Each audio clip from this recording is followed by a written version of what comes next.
The Akita is a very well-known breed, particularly for their extreme loyal nature to their human companions, acting as their guardians.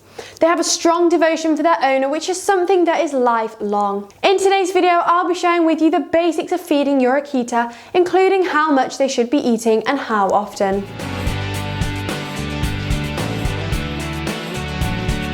Welcome back to the Fenrir Akita show. If this is your first time here, my name's Franny and I'm a certified canine leader here at FenrirCanineLeaders.com.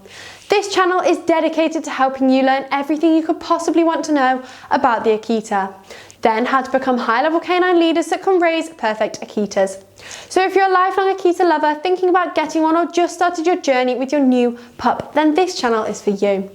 So make sure you hit that subscribe button and turn on the notification bell so you never miss a future Akita video. So let's jump straight into today's video and find out more about feeding your Akita, how much and how often you should be feeding them. Male Akitas stand at 26 to 28 inches at the shoulder, weighing around 85 to 130 pounds.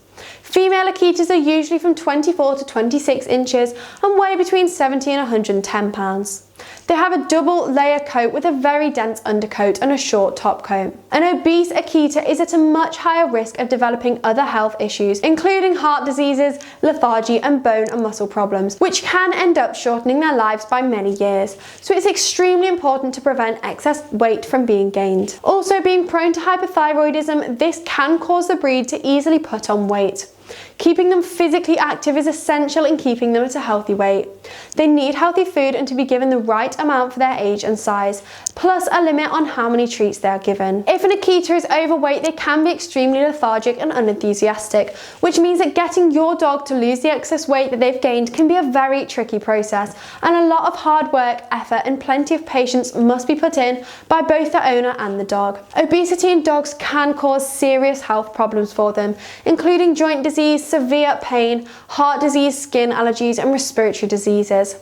The Akita is also prone to suffering with hip dysplasia, and any excess weight can cause further stresses on their hip joints and ligaments, which could seriously damage their skeletal structure. The Akita should have a defined structure. The waist should be thinner than the hips, and if you're unable to feel their ribs when running your hands along their side, then they most likely have gained excess weight. When you get your Akita puppy from the breeder, they'll give you a feeding schedule, and it's essential to stick to that in the same routine and the same puppy food to prevent any issues in their digestive system. You can change their diet, but it has to be done gradually and carefully so that they do not end up developing any digestive upsets. If they do end up having trouble with digesting it, then it is best to put them back on the original diet and talk the change through with your vet before trying to change it again. It's recommended to feed a mature Akita twice a day, with one meal in the morning and then one in the evening, or you can split it into 3 meals a day. Alongside this, you should be giving your dog the correct amount of exercise so that they burn off any excess calories. They need a good, high quality food that will give them their nutritional requirements. Depending on the breed of dog that you have, the feeding can vary. The breeder may also have recommendations for you, so don't be afraid to ask, as they'll be happy to answer your questions about anything regarding your puppy. There are many different foods and diet types that you can give your puppy, but what we recommend is that it's high quality and grain-free food that's high in the required nutrients so your dog needs to keep them happy and healthy. Again, it's important to research into this before getting your dog and to understand how feeding a puppy is different to feeding an adult dog. Akitas are known to suffer from a condition called bloat. Ways to prevent this includes feeding them twice a day instead of giving them one large meal each day so that that isn't too heavy on their stomach, and investing in a stand for their bowl to make it easier for them to eat comfortably instead of stretching low to reach their food. Also, you should not feed your dog just before or just after exercise, as this will put them at an increased risk of bloat. Once your pup is settled into their new home, you can begin to change their diet gradually and carefully.